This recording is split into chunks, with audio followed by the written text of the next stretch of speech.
Click করুন অ্যাপের bell আইকনে আর সাবস্ক্রাইব করুন এবিপি আনন্দ। সব সময় থাকুন খবরে। ঘড়ির কাঁটা বলছে প্রায় 9:30 আর ভাই বোনেরা তারা কিন্তু মোটামুটি তৈরি হয়ে গিয়েছেন ভাইফোঁটার জন্য। শিল্পী ইমন চক্রবর্তী তিনি কিন্তু একেবারে সাজিয়ে গুছিয়ে বসে পড়েছেন আজকে ভাইফোঁটা দিতে তার ভাইদের সঙ্গে। আমাদের সঙ্গে সরাসরি রয়েছেন আমাদের প্রতিনিধি রুমা পাল। চলে যাব রুমার কাছে। রুমা, ইমনের ভাইফোঁটার ছবিটাই দেখবো।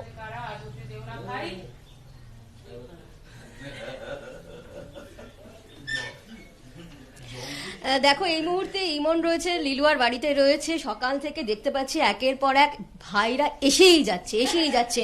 মানে এই এতগুলো ভাই এসে যাচ্ছে, এর রহস্যটা আমি ইমনকেই জিজ্ঞাসা করে নেবো। এই রহস্যের কোনো উত্তর আমার কাছে নেই। ছোটবেলা থেকে দেখছেন বিকাশ দা আমার দাদা ভাইয়ের বন্ধু। Thank you so much. এবং ছোটবেলা থেকেই তাদের কাছে তাদেরকে ফোঁটা দিয়ে অভ্যস্ত, এদেরকেই দাদা বলে জেনেছি। তো বলছি, তুমি কতজনকে ফোঁটা দাও সকাল থেকে? এটা তো একটা ন্যাশনাল নিউজ আর কি। 21 জনকে আমি ফোঁটা দেবো এবছর, এবং গত বছর আমার উত্তরোত্তর ভাইয়ের সংখ্যা বৃদ্ধি পাচ্ছে। আমি খুব চিন্তায় রয়েছি। আচ্ছা, তুমি জয়েন্ট ফ্যামিলিতে থাকো, তোমার খুঁড়তো জ্যাঠতো মাসতো পিসতো মানে মামা তো প্রত্যেকেই আসে। রাইট। হ্যাঁ, আমার দাদা ভাই আমার ছোটবেলা থেকে যাকে সবার আগে আমি ফোঁটা দিয়েছি এবং দাদা বলে জেনেছি, দাদা এবং দাদার বন্ধু, এই দুজন হচ্ছে আমার ওল্ডেস্ট ব্রাদার্স আর কি। হ্যাঁ, তো এই দুজনকে ছোট থেকে ফোঁটা দিই এবং তারপরে আস্তে আস্তে সব ভাইয়েরা সংযোজিত হয়েছে আমার জীবনে। আচ্ছা, বলছি যে সবাইকে ফোঁটা দিচ্ছ, মানে তাহলে তো গিফটের সংখ্যা বেড়ে যাবে তাহলে। ওই জন্যই তো আরো ফোঁটা দেওয়া হয়। One of the main reasons হচ্ছে যে গিফট পাওয়া। গিফট দেওয়াটা খুব কষ্টের। বলছি, আমি একবার দেখিয়ে দেবো যে এখানে সব ভাইরা বসে আছে এবং পিছনে কিন্তু প্রচুর গিফট রয়েছে। এবং আচ্ছা, তোমাকে একটা বলি যে আমি দেখছিলাম যে তুমি এই যে অনেকেই বড় রয়েছেন, সমবয়সী রয়েছে না, এবং ছোট্ট রয়েছে। ছোট্টদের কিন্তু তুমি জোর করে বলছিলাম পায় নমস্কার কর। কারণ আরে আমি আমার এই বাড়িতে আমার 16 বছর পরে আমার ভাই হয়েছে এক, তো তার নাম Sagnik.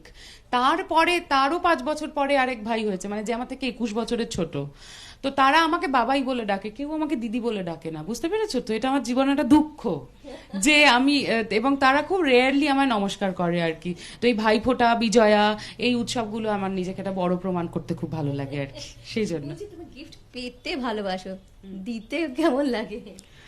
Two be very Frank, আমার ভাইদের জন্য গিফট কিনতে খুব ভালো লাগে, মানে ওদের জন্য, এবং অ্যাজিউম করা এবং দোকানে গিয়ে এই তুই কত সাইজের টি শার্ট পরিস সেইটা জিজ্ঞেস করাটা আমার খুব মজা লাগে। ওদের পছন্দের গিফট হয় না তোমার পছন্দের গিফট? আমি যেগুলো দিই সেগুলো পছন্দই হয় মনে হচ্ছে। জোর করে বলছে আমি যেগুলো দিই সেগুলো জিজ্ঞেস করি তো। মানে আমি চেষ্টাই করি পছন্দ করার। এবার এখন প্রমাণ হয়ে যাচ্ছে যে যা ইচ্ছে নিজের মতো করে দিতে হবে, মানে কারোর পছন্দ ভালো দেয়, খুব ভালো, আমাদের সবার পছন্দ হয়। ওইটু যে ভালো বলতেই হবে। হ্যাঁ, মানে আমি ভালো জিনিস বলে ভালো একটা ভালো পেশা, ওই ভালোবাসার পেশারে জিনিস অটোমেটিক্যালি ভালো লাগে। প্রেশারাইজ করে বলছি যে ভালো পছন্দ, কি বলবে তুমি? ওরা ভীষণ আর কি করছে। অপুদা আবার রবীন্দ্রসঙ্গীত শুনতে খুব ভালোবাসে আর কি। ছোটবেলা থেকে এরকম হয়েছে যে অপুদা আমায় বলতো আমাকে যে জানিস তো, আমার মনে হয় ছোটবেলায় যদি কেউ ঘর বন্ধ করে রবীন্দ্রসঙ্গীত চালিয়ে দেয় আমি মারাই যাবো আর কি। মানে ও হচ্ছে একটু হিন্দি, হিপ হপ এসব শুনতে পছন্দ করে, আর ওর বোন একদম রবীন্দ্রসঙ্গীত শিল্পী। রবীন্দ্রসঙ্গীত শিল্পী মানে এত গানের বাতাবরণ যখন তৈরি হচ্ছে, তোমাকে তো গান না শুনি এখানে মানে যাওয়া যাবে না। তুমি তোমার ভাইদের জন্য, আরো সকলের ভাইদের জন্য কি গান গাইছো? অফকোর্স এখানে রবি ঠাকুরই আমার অস্ত্র। এবং তোমাদের লাইভ শুরু হওয়ার আগে আমি পোখরাজ, আমার ছাত্র এবং সে নিজেও একজন খুব গুণী মানুষ, ওকে জিজ্ঞেস করছে কি গাওয়া যায়, তখন বললো দিহাই তুমি এই গানটা করো। তা আমিও বলি সবাই মিলে একটু গা, গৌরব গা, একটু পোখরাজ গা, তুই শোন অপুদা। হ্যাঁ, তাল দে।